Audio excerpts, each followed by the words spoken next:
Welcome to the Collective Chat. My name is Kendall Smiley. We have Lee, Jenn, special guest Arthur, and Leroy Silas.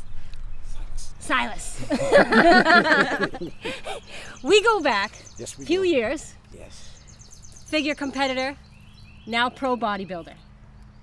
Yeah. Which is awesome. It's a feat in itself. Yes, it is. So we kind of want to talk about the balance and the routine of the lifestyle.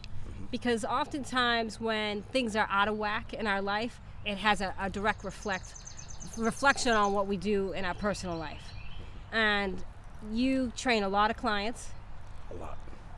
And they are like whole on committed, right, Arthur? Yes, They're like die Mm-hmm. hard. And in the African American community, we had talked about fit shaming and how oftentimes we're not ones to sign up to go to the gym. Like, we hang out, have fried chicken, have a bunch of alcohol, hang out with our families, smoke, chill out. That's kind of the lifestyle that I kind of grew up with my family. Nobody, Same here. Yeah. nobody was really like No, going no, to the gym all the right, time and right, working right. out. No, never. So at what point did you start getting into the fitness lifestyle? Actually, back in 2008, I was a lifeguard. Okay.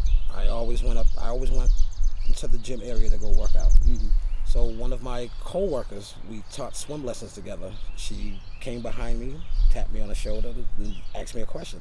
Leroy, have you ever thought about being a personal trainer? I see the way you work out. Your workout ethic is good. I think you'll be a good trainer. I spoke to the director. Next day, had a 5-minute interview. Got certified 4 months later. Really? Okay. That's how I got into the business. Just like that. So You that didn't even have any Nope. You didn't have any second thoughts about doing that? No, Really? never. Okay. You just were okay. Yeah, I'll do that. Just gave it a shot. and you went for it. All in. So it's that little spark from someone that it took, that saw something in you that you might not have saw in yourself. Never seen it myself. So now you're training, and you train a gazillion women. Because I watch you post on, and they are hardcore. I mean, your class looks like I would probably be falling out. I try to do my job. So how do they find you? Actually, a lot of them find me from referrals. A lot of Facebook, a lot of Instagrams, a lot of videos that I post up. And What makes you different? Because people do this all the time. But you got like an obsessive following of people. I feel I'm just a different breed. I'm just a different type of person. I'm passionate at what I do, and I love what I do. And Now, I do love you to think that affects them and make them want to come work with you? I feel some, yes. Okay. Some others, they want to come work because they see the type of work that I do for a friend or a family member. Okay, so they see the results Yes. and say, well, who did that? And then they, okay. What makes you feel good, like, with your clients? Like, have you had some good success stories? What? Oh wow, I have so many. Yeah, tell us one. There was this particular one guy. I've been to one gym, LA Fitness in Stoughton. Yeah. He's been through 3 or 4 different trainers. Yeah. I was the last trainer that he came around. Yeah. 52 weeks later, he lost 170 pounds. Wow. Whoa. Wow. So, What made it so that he committed Yeah, to you? right. What was it? Did he tell you? It was more of the way that we clicked. Mm-hmm. It was more of not a friendship. It was more of I'm giving him a service that he'd been looking for that he never found. Right. And he enjoyed everything that was going on. Mm-hmm. And not only that, everything I told him to do when he wasn't with me, everything got done. Not too many people do that. Right. They only want to do it when they come around you. Right. So he did his job, I did mine, everything came out. And results were cool. Yeah, and I wonder too if because he tried it like a couple of times before he met you, if he just was like, I'm ready, this is it, and then you guys connected and it just made. He was this close of giving up. Really? Before he met me. Do you remember what you said that made it? I told him if he put his trust in me, I'll make sure that everything works for him. Wow.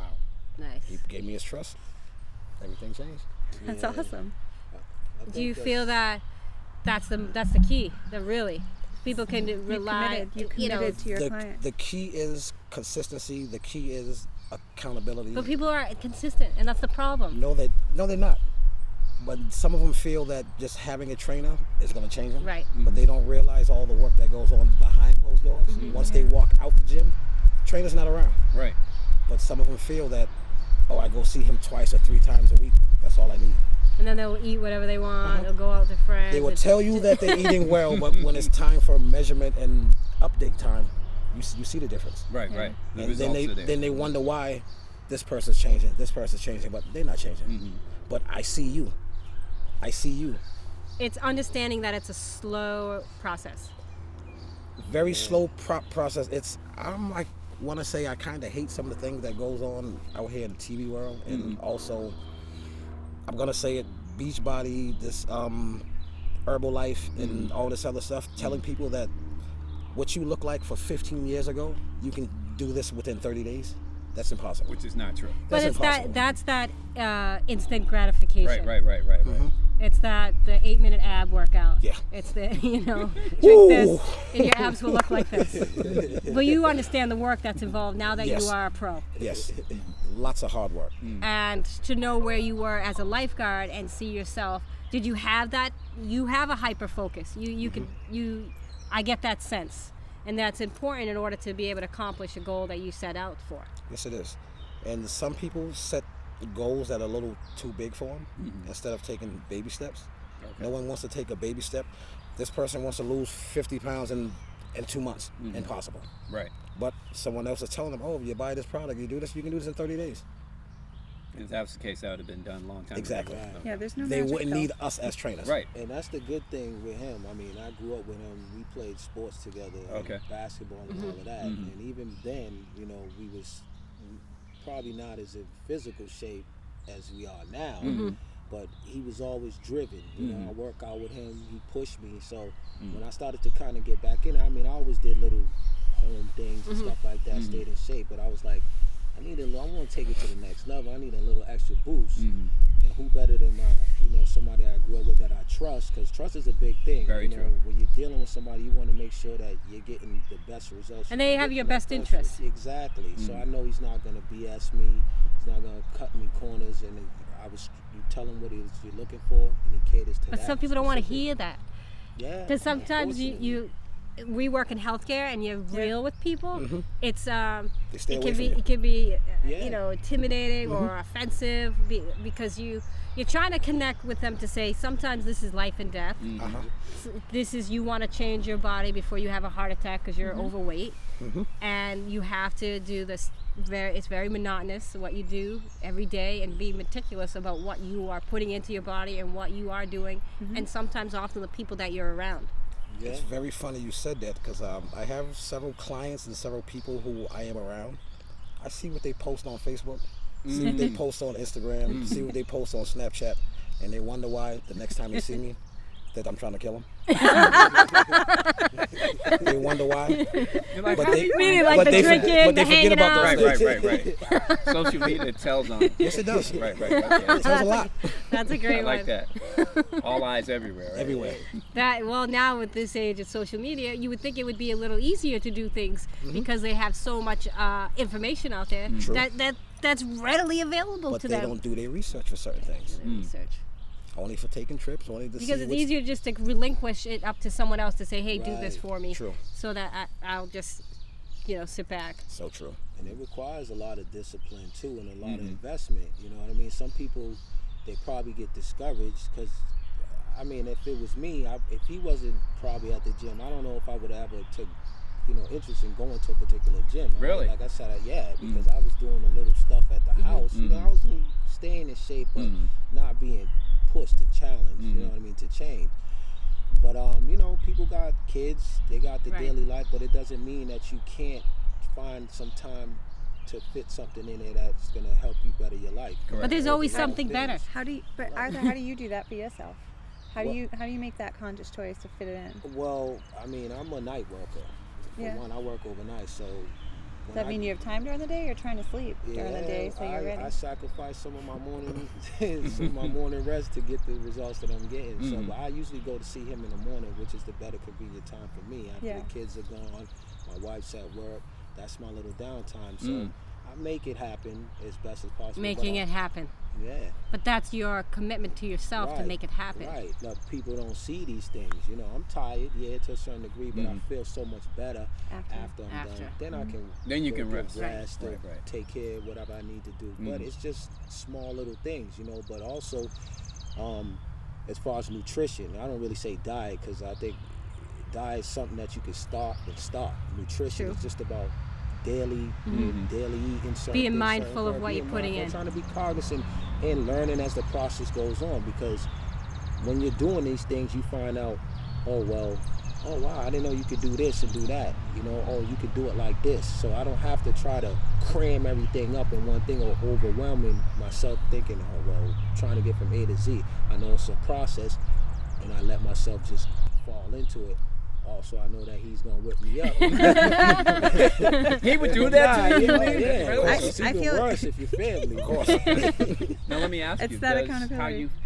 how you feed yourself, you know, as far as your nutrition goes, does that spill over to your wife, your kids? Yeah. Do they look at what you're eating? Yeah, yeah. You're setting an example there. Yeah, because I mean, pretty much they eat whatever I eat. We like. I mean, most of the stuff that we eat naturally, I've been doing it. It's just about eating in a certain fashion or order. I've always ate like vegetables and, you know, chicken and etc. I mean, I also ate not so well too, but it was probably more on the better side than the worse. But it was just about how do you take what exactly you need, you know what I mean, and ingest it into what you're trying to do, and figuring out how just to make sure you're eating a certain amount of Throughout the day. Throughout the day. And that's you big know? for competitors. You're right. Very big. So I you know, finding that we had to take our Tupperware, you know, to parties and to events because you needed to make sure that you ate. You fit it, you put it in. People look at you like you're crazy. Yeah. right. You're But how do walking around you? with a bag on your back. Your lunch bag. Why are you carrying that? It's my food. Right. Why are you carrying your food? I gotta eat. Right. But you can go buy something. No, I have to eat the right things. Right. Why spend money to eat when you can make your own food? It's much easier. Right. And healthier. Much you healthier. know what's going in it. Right. Much of actually, some people say eating clean costs too much. Actually, it saves you money Yeah. In the long run. because you're only eating what you need. Do you find that you speak to your clients about not only maybe the people that they're associated with that are not helping them in their journey, because they might have a good best friend that's saying, oh, we're going to the club, we're going to go do this, and they're trying to be on a health and wellness kick, you know, it's the new year, they're in motion, they got a plan, and they get interrupted by the friend It's funny you said that because I talk to a lot of clients about that, and also I let them know in your fitness journey, there's some people that you might have to separate yourself from Yes. in order to get to where you need to go. And that's hard. So if you're around people that's bringing things around that you can't eat, always want to go out and drink, you don't need to associate with those people at that time. Sometimes you have to back up. I've backing up from plenty of family members and friends along with my journey with this bodybuilding. Really? I have to back up because I can't let them distract me. So you stay focused on what you're doing. Yes. You still maintain those relationships. You just kind of arm's length. Very much arm's length. Yeah. If you ain't gonna be part of business, don't come messing around. If you ain't, you know, There when you I'm go. at the So gym doing what? my job. So Right. with all that being said, and you're here, you have a new client. They're trying to make a change. They're trying to better themselves. What kind of package deal would you say to them so that they can go from where they are to where they want to be and actually maintain it so that they can influence maybe other people around them too? One of the first things I like to do is have them look at one of their old pictures. Ask themselves, Oh, that's a good one. how long did you want to see this person? That's a good one. We have to put that one each there. month as we go, a new person comes. So you're looking back from here, these are all different people. You want to stay with this person or you want to go back to this person? It's my job to get you where you want to be. It's your job to help me keep you where you want to be. So that's my philosophy. It's awesome. Thank you so much for joining us today Thank you. on the Collective Chat. So if you want to catch up with us, please comment below on our video. We're so thankful to have Leroy here and to hit us up on Snapchat, Instagram, Facebook. Thank you again.